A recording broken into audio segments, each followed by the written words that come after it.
তিনটা শর্তের বিনিময়ে যদি আপনি তওবা করেন, আল্লাহ রাব্বুল আলামিন এই তওবাকে কবুল করে নেবে। এক নাম্বার শর্ত হলো, মুফাসসিরিনে কেরাম বলেন, তুমি গুনাহ করেছো, অপরাধ করেছো, ভুল করেছো, তুমি তোমার মনিবের নিকট, মাওলার নিকট যখন তুমি মাপ চাইবা, নিজেকে আগে অপরাধী বলে স্বীকার করো, আল্লাহ আমি সব চাইতে বড় পাপী নাখান্দান বান্দা, পৃথিবীতে আমার মতো আর গুনাহগার আর কেউ নাই। ওগো আমার মালিক,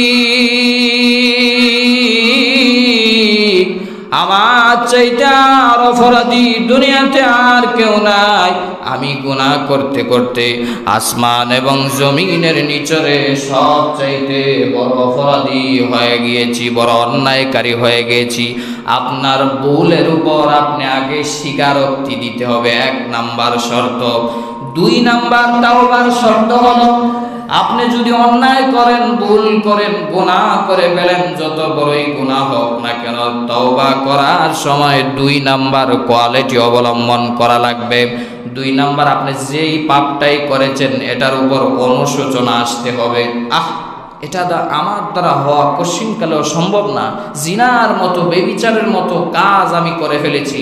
এই যে গুনাহ করছেন, নিজের ভিতরে একটা অনুতপ্ত আসতে হবে, একটা অনুশোচনা আসতে হবে। আমি যে পাপ করেছি, এটা অনুশোচনা যখন আসবে, আল্লাহ বুঝতে পারবেন না আমার বান্দা যে ভুল করছে এটা বুঝতেছে, আমি আল্লাহ তার জিন্দেগির গুনাহ মাফ করে দিলাম। সুবহানাল্লাহ। দুই নাম্বার তাওবার জন্য শর্ত হলো অনুতপ্ত হওয়া।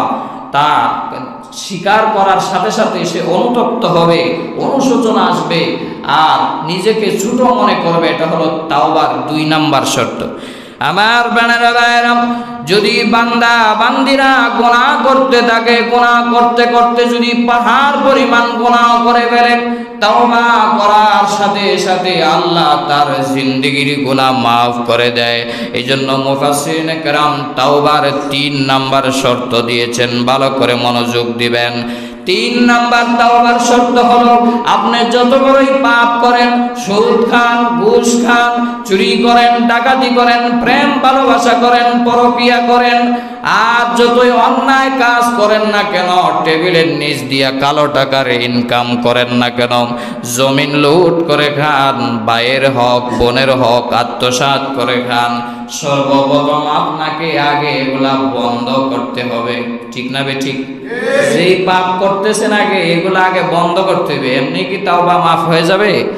আগে কথা দিতে হবে আল্লাহকে, আল্লাহ আমি এই কাজের সাথে জড়িত সব স্টপ করে দিলাম, বন্ধ করে দিলাম, ব্লক করে দিলাম, শুধু আপনি আর আমি, এখন থেকে দ্বিতীয় শয়তানে আর দুগা মধ্যখানে দিতে পারবে না। এই বলে যদি আল্লাহকে আপনি ওয়াদা দেন, ওয়াদাবদ্ধ হন। তিন নাম্বার হলো, এই যেই কথাটা আমি বলতে চাই সেটা হলো তাওবার জন্য তিন নাম্বার শর্ত, আপনি যেই গুনাহই করেন, যেই পাপই করেন, আল্লাহর কাছে ওয়াদা দিবেন, আল্লাহ আমার দ্বারা এই গুনাহ আর হবে, আরো জোরে বলেন, আর হবে। এই তিনটা শর্ত, এক নাম্বার স্বীকারোক্তি দেওয়া, দুই নাম্বার অনুতপ্ত হওয়া, তিন নাম্বারে এই গুনাহ আর করা যাবে না। এই তিনটা শর্ত